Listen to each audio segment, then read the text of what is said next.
On today's episode of Locked On Sharks, we ask dumb questions about the Sharks and try our best to answer them looking ahead into the 2023-2024 season. So all that and more on today's episode of Locked On Sharks.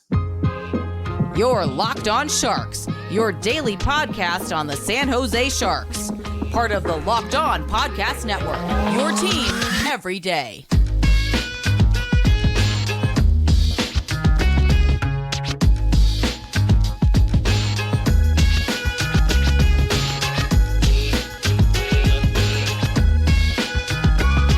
Hello, welcome to Locked On Sharks, the premier hockey podcast covering your favorite team in the Bay Area. My name is JD Young, contributor at Inside the Rink, and I want to thank you for making Locked On Sharks your first listen, probably a part of the Locked On Network. We cover your team every day, and we are back to providing 5 episodes a week, Monday through Friday, where we cover your team. If you want to be an everydayer, all you got to do is follow along wherever you get podcasts, or you can watch on YouTube as well, or you can do both.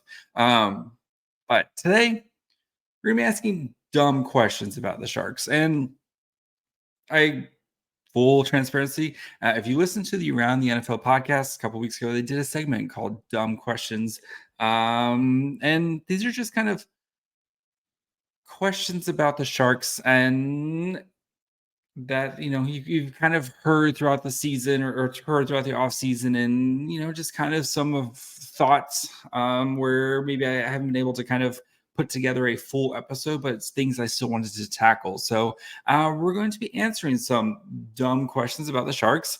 I know they say there are no dumb questions, but we're going to be asking some dumb questions and try to figure out if they actually are a dumb question. But before we get into that, do want to let you guys know that today's episode is brought to you guys by Jace Medical. Empower yourself with the purchase of a Jace case, providing with a personal supply of 5 free antibiotics that treat 50 plus infections.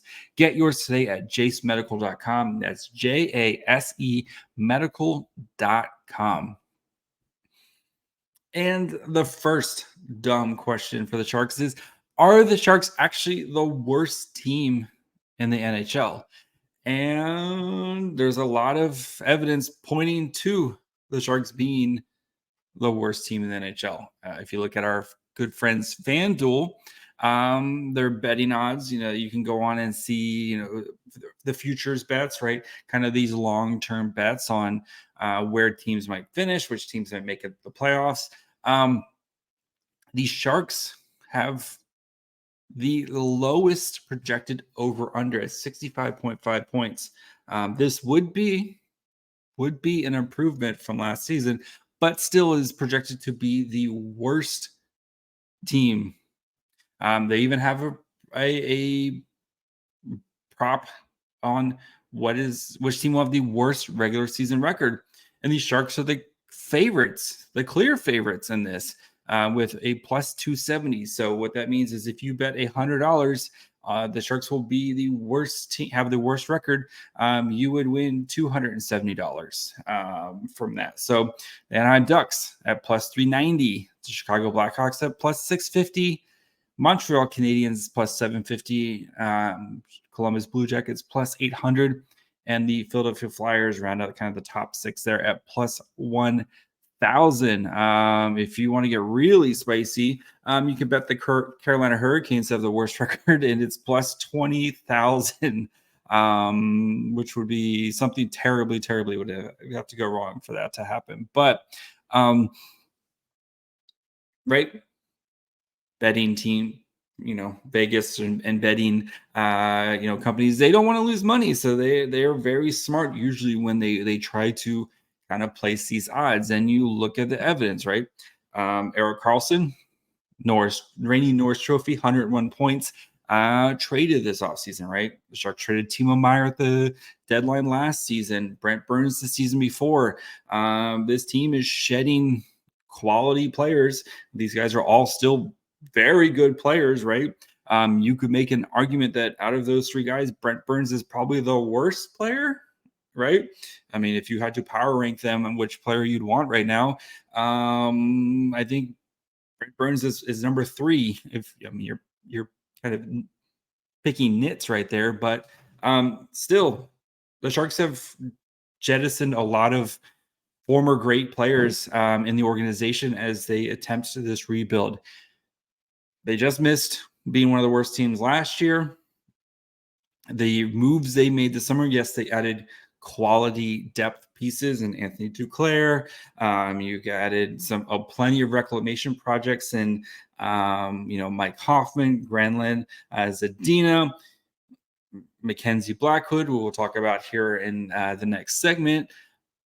But that's a lot of ifs, right? A lot of, if this guy works out, then this could happen. If this guy works out, then this could, if this guy returns to form, if this guy returns to pre-injury form, a lot of ifs there. And yes, William Eklund is expected to play a majority of the time in the NHL this season, but again, he will be entering his full rookie season.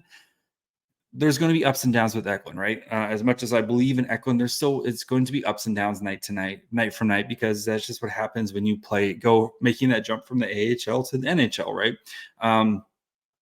Every player is going to have nights where they have bad nights, and they're going to have nights where they have good nights. Couture, Hertl, both healthy last year. Between the two of them, they missed 3 games. Those 3 games were all from Hertl, right? 2 from a suspension and 1 for the birth of his child. Couture played all 82 games for the first time in forever. Like, are we sure Hertl and Couture can both stay healthy? And those are 2 of the 6 best forwards on this team. Yes, they have a little bit more depth, but when you start taking away those top tier guys that the Sharks, and Couture and Hertl, and having to play guys up the lineup, so you run into a lot of issues. And plus, they just don't have the star power, right? Losing Timo Meier, losing Erik Karlsson, those stars make a difference night to night, right? How many times last year did Erik Karlsson just do insane things that made the players around him better, right? And you're just not going to have that night in, night out. So I think the Sharks have a legitimate chance to be the worst team in the NHL this year. And guess what? It's the best thing for the franchise. As I discussed yesterday in the State of the Franchise episode, being the worst team in the NHL this year is going to, yes, it's going to stink this year. Not having, just piling up these losses.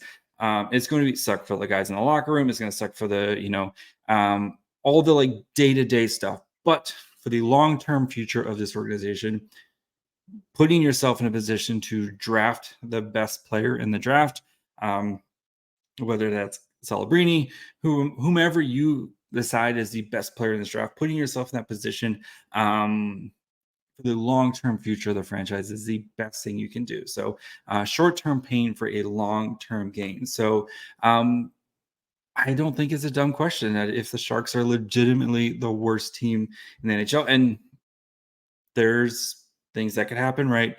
Some of these other teams in the mix, like the Flyers, have been aggressively trying to sell off assets, and they've been dealing with injuries, some of their older core guys. If they trade Carter Hart, right, that's if the best way to tank is to have poor goaltending, right? Look at the Sharks the past couple seasons. Look at what the Blackhawks did last year with their goalies. Putting yourself in a position to be a bad team by the best way. One of the easiest ways to do that is just to have bad goaltending, because you could do everything right with the 5 guys in front of him. But if the goalies just can't make a save, it doesn't matter what's going on in front of him. We've seen that with Martin Jones the last 3 seasons he was in San Jose.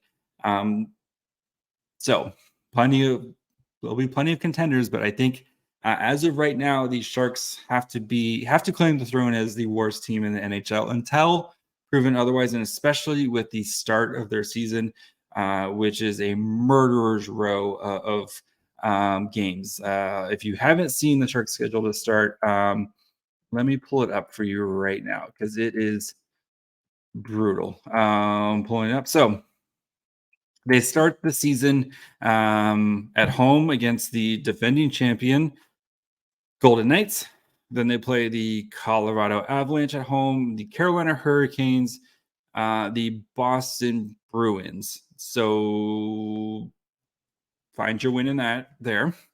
Then they go start an East Coast swing where they play the Predators. Potential win there. The Predators are, kind of expected to take a bit of a step back, but then they play the Panthers, the Lightning, the Hurricanes again, and then the Capitals before returning home in November to play the Canucks, Penguins, and then the Flyers on the 7th. So there's a winnable game. It could be that they play the Oilers, Golden Knights, Ducks, Panthers, Blues, Canucks. Like then the schedule starts to soften up a little bit. But by the time Thanksgiving hits, this team may not have 5 wins. That there's a legitimate possibility that this team may not have 5 wins to its name just because of how tough the schedule is coming out of the gate. So then you start taking pieces away from the trade deadline. Guys get hurt. Yes, the schedule will soften up as it goes on, and there will be some soft pockets in the schedule. But that is an absolute murderer's row to start this season, and it might be over before it begins. So before we get into the next dumb question on whether this goalie tandem is that bad, let's take a quick break. Talk to you guys about our friends over at Jace Medical. And if you want to have some peace of mind, especially when emergency strikes, right? You never know whether it's a natural disaster, whatever happens, right? Maybe, you lose power, you have trouble with car trouble, whatever, you're stranded. You never know when unexpected things are going to happen. That's where Jace Medical comes in. They offer the Jace case. Jace case provides 5 life-saving antibiotics for emergency use and gives you peace of mind so that you're not just hoping you have access to medication in an emergency. Jace Medical makes sure that you have that medication in hand. Jace Medical is simple. They handle everything from the online evaluation to licensed pharmacy, medication delivery, and ongoing consultation and care. So don't get caught unprepared. Save more than $360 by getting these life-saving antibiotics with Jace Medical, plus an additional $20 off by using code LOCKEDON at checkout on jacemedical.com. That's JASE medical.com. Promo code LOCKEDON. All right, the next dumb question. This goalie tandem can't be that bad, right? Right? Maybe? So, Mike McKenna, former NHL goalie, writes, of course, over at the Daily Faceoff. And last week, he ranked his goalie tandems. And you have to scroll pretty far down to number 30 to find the Sharks with Kappo, Kahkonen, and Mackenzie, Blackwood. Both of which are, he calls them reclamation projects. I think, and that is a fair assessment to both, right? Mackenzie, Blackwood, both these players actually have showed promise and flashes earlier in their careers, and due to injuries in Blackwood's case, or who knows with Kappo, Kahkonen, decline over the past year or years for Blackwood, and are looking to kind of make a step back, or bounce back, excuse me. They can't go basically any further back, but Kappo, Kahkonen last year was downright brutal for the Sharks, and we saw with Reimer didn't play much better, to be honest, and it's tough to imagine Kappo, Kahkonen, what are you getting from Kappo, Kahkonen, right? If you remember when he first got traded here, there is a lot of hope in that small sample size, but he played really well down the stretch, especially after getting traded from the Minnesota Wild. You expected him to kind of take that next step last season, and he regressed terribly. But Kappo, Kahkonen, former AHL goal of the year, like he was a great player, on his way to becoming a great player for the Minnesota Wild. But the Wild, they went with a goalie who they thought would, and Mark Andre Fleury, who they thought they could win a cup with. And plus they have Jesper Wallstedt as their goalie of the future. So he kind of was stuck in that no man's land of he's not quite good enough to help the team now, but he's going to get passed in the future by a much better prospect than Jesper Wallstedt. Blackwood, right, was well on his way to being a very good goalie for the New Jersey Devils pre-pandemic, but then dealt with injuries. And last year was okay, but ended up losing his job, as the Devils, again, trying to make that next step. And they couldn't wait for Blackwood to kind of figure out his game. So how are both these guys going to perform on what's probably going to be a very bad team, as we just discussed in the first segment? And can they make up for some of the deficiencies, right? Having Corey Schneider on a couple of weeks ago to talk about the transition game and how tough it's going to be for the puck, or for the Sharks to just kind of get the puck out of the zone and maintain possession, right? I mean, yes, you can kind of go up and off the glass, but then that kind of puts the other team in a position to just basically put it back into the zone. They don't really have a lot of guys, especially along the blue line, who can transition the puck out of the zone. So it feels like the Sharks are probably going to get pinned in their own end a lot this offseason, or a lot this upcoming season. And I don't care who you are back there, but you can only get shelled for so long before the dam finally breaks. And it feels like both Blackwood and Kappo Kahkonen are in for a very rough season this year, just based on what's in front of them, right? And yes, they could improve. They could, if the goaltending goes from one of the worst tandems that it was last year to being like mediocre-ish, you could see some improvement from the Sharks that way. But there's not a lot of evidence that this goalie tandem partnered with this defense, who we'll talk about the defense here in a little bit. There's not a lot of evidence that it's going to be a better situation than what we have seen from the past couple seasons in San Jose, based on, with the lack of talent along the blue line, and then having two reclamation like if you had a decent caliber goalie and then a reclamation project. So if you want to, just picking names out of a hat here, right? So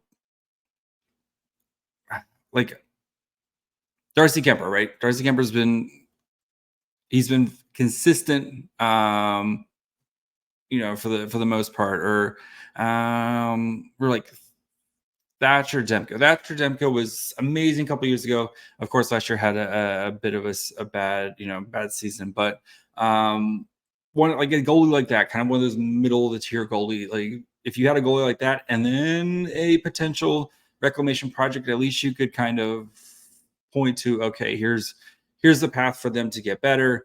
Not you're gonna have to, don't have to share the load as much.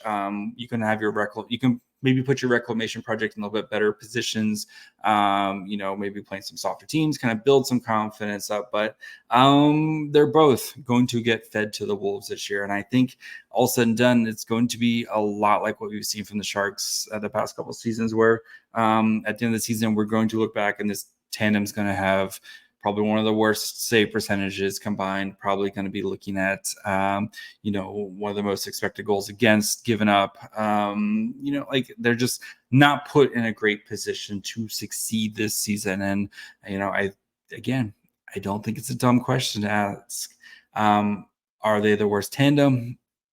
Just for, clarity's sake, McKenna, he had at 32, he had the Blue Jackets with Elvis Merzlikins and Daniel Tarasov. Tarasov, I thought, showed some flashes down at the end of the season last year. We'll see what's going on with Columbus with their coaching situation, of course. And then the Blackhawks with Peter Mrazek and Arvis Soderblom.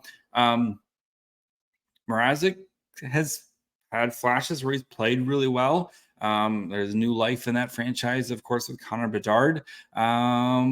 And we'll see. And then at 29, he had the Ducks with Gibson, Josol, and Stalock.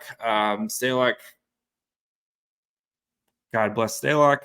He's still out there doing his thing, but Dostal's, promising guys, probably needs to kind of see a little bit more ice time, and so the Ducks can kind of figure out what they have with him. John Gibson, of course, we know about the John Gibson saga and if he's going to even be in Anaheim going forward. But there's a legitimate, I think it's a fair question to ask if the Sharks have the worst goalie tandem in the league. So we will see by the end of the season. So before we get into the defense, do need to take a quick break, talk to you guys about our friends over at FanDuel. And if you want to snap into action this NFL season, FanDuel's got you covered. They are America's #1 sportsbook because right now, new customers get $200 in bonus bets guaranteed when you place a $5 bet. So it's $200 in bonus bets, win or lose. So if you think about joining FanDuel, there's no better time to get on the action.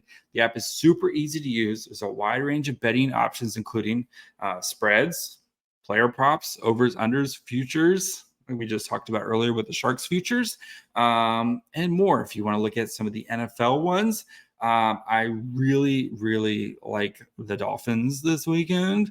Let's see. I think right now it is what's the Dolphins spread? 6.5. Dolphins are favored by 6.5 points. So basically, if the Dolphins win by a touchdown, they beat New England by a touchdown in last week, and I think the Broncos are a much worse team than the Patriots. So that's what I would do if you wanted to get in on some of the action.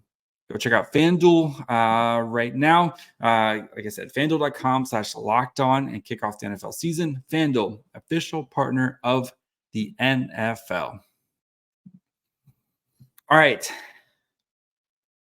Last dumb question. Is the defense better off with Erik Karlsson? This is no, they are not better off. And I know there's going to be plenty of people. They can actually play defense now. You bring in a guy like Kyle Burroughs, who's a sound defender, good penalty killer. You can read. I wrote about Kyle Burroughs in the season preview for Inside the Rink on Tuesday, so you can go check that out if you want to kind of get more in depth on Kyle Burroughs. But you have a lot of, with the Sharks, you have a lot of 4, 5, 6 defensemen, right? Vlasic, Mario Ferraro, Benning, Burroughs, Jan Ruda. You have a lot of guys on good teams who would probably be your 4th, 5th, or 6th defenseman, right? Or better suited for a more complementary role. The Sharks' entire defensive core is made up of that, right? And there's a lot of, there's not a lot of diversity in their skill sets. Most of these guys are going to be your kind of stay-at-home defensemen. There's not much two-way game in them. And yes, maybe they can play better defensively without Karlsson. Karlsson, we know Karlsson's defensive issues, but he more than made up for that for what he did offensively. And I've always been if you've listened to Locked On Sharks anytime, defense is for nerds, go score points. And the philosophy behind that, the overarching philosophy is it's easier to play defense when you actually don't have to play defense. And my worry with the Sharks defense core is that they're going to play a lot of defense. And yes, they might be more stout at preventing goals, but I think they're going to get worn down because they're all going to have to play defense all the time. There isn't a guy that you can point to who can create and get the puck cleanly out of the zone, start a transition, and put your forwards into a position to succeed. Yes, they can all make simple plays, but there's not a guy who can kind of make magic out there. A guy who can be the guy who kind of stirs, the straw that stirs the drink for them and to kind of create that offense. And I worry, my big fear with this team is that, yes, they might be stronger defensively, but I think they're going to get worn down because they're going to have to play so much defense. And the forwards aren't going to get an opportunity to get a lot of sustained offensive pressure because any offense they have is probably going to be off the rush where the forwards are just trying to get out, or they're going to get out and then just chip it down into the own zone because they've been playing defense for the past 90 seconds. And by the time they actually win a puck battle, get it out of the zone, you've spent so much energy just trying to get it out of the zone, and then the other team's going to reset offensively. But again, Erik Karlsson's really special. And losing him is going to be a huge, huge question mark for this team. And how does this team respond without Karlsson? And yes, like I conceded, they're probably going to be a little bit better defensively. I worry about that grind over 82 games. And maybe you have a little bit, you have guys, yes, they all share the same skill set, so maybe a little bit more interchangeable. You're not having guys having to kind of take the brunt of it, right? Interesting stat from that as I'm writing my Mario Ferraro preview, over the past, since 2020, the 2021 season, where kind of Ferraro, after his rookie season, Mario Ferraro has played 535 penalty kill minutes during that time. The next closest guy defensively in penalty kill minutes is 385. Like, maybe now with Benning and Burrows, you can have these guys be, a little fresher because they can kind of share very, very Samwise Gamgee voice, share the load with some of these harder minutes, right? Not having Mario Ferraro have to play 1,000 minutes against the top, top competition, and not having to play 535 penalty kill minutes in the last couple seasons. Like, letting guys all kind of share the load, and that way it's not falling on just to a couple guys.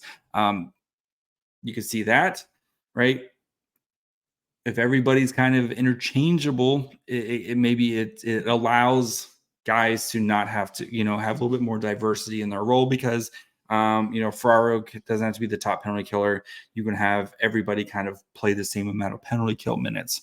But again, if everybody's kind of the same, who does special things? And I just worry that there isn't somebody on the blue line who can create special moments for the Sharks. So I'm going to say, yes, they will probably play more sound defensively, but overall they will not be better than Erik Karlsson, than they were with Erik Karlsson, because Erik Karlsson's a magician. He's a wizard. When he wants to be the best player, he can step on the ice against anybody and be the best player on the ice. And we saw it last year. So so those are my dumb questions about the Sharks. Who knows? Maybe I'm dumb and the Sharks make the playoffs this year, and the defense, they basically win every game 2-1 because the defense is just really good and shuts everybody down. Mackenzie, Blackwood, and Kappo, Kahkonen are able to kind of, play behind a much more defensive unit. Anyway, and the forwards are able to kind of scrap and claw out goals, taking advantage of power play opportunities. They're able to kind of scratch and claw out some goals, but I think it's just a tough road to kind of, it limits your ceiling you have to be almost perfect every night. And I think the Sharks are going to be far from perfect this season. So that's going to be it for me tonight. We'll be back tomorrow. We'll look at the training camp roster, get to know some of the new guys, some of the PTO guys, anything that comes out from media day. We'll cover all that. And then we have our first training camp practice is on Thursday.